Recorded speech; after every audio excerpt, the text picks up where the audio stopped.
Hello, and thank you for watching Accelerate with Nerdio. In today's lesson, I'm just going to walk you through rebooting the web application service running Nerdio Manager for MSP via Azure. As always, please visit help.nerdio.net for access to all of our amazing content. So let's jump right in. I'm going to go into my Nerdio Manager app group, and we're going to see the resources that are running Nerdio Manager for MSP. Now, again, right, these are Azure PaaS services, app service, SQL. So, what might happen that would cause me to go down this course of needing to reboot, right? Maybe I'm unable to access the Nerdio Manager. Maybe I'm getting a specific error.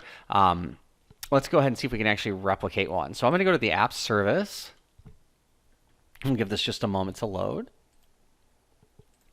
And, real quick, here is my Nerdio Manager, right? It's working. I can click on things.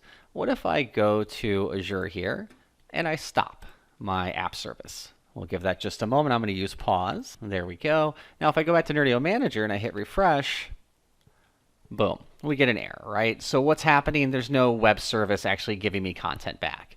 So I'll hit start. We'll give that a moment to kick back up.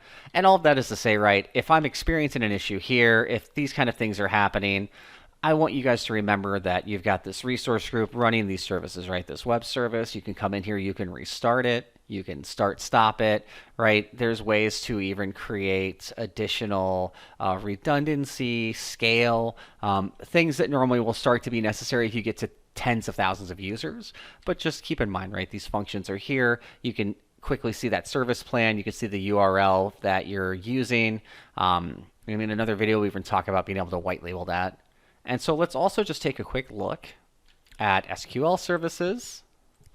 And right, we can see restore options, delete options. We can see utilization options, right? Important things to keep an eye on. So, the goal here was really just to point out that you can restart, manage that web service, and that will ensure that your Nerdio Manager for MSP is functioning. If for some reason you're still unable to access Nerdio Manager, you definitely want to open a ticket with Microsoft directly to ensure that it's not an issue with those backend services. You can also always look at some of the redeploy options for the Nerdio Manager utility. As always, help.nerdio.net for access to all of our amazing content.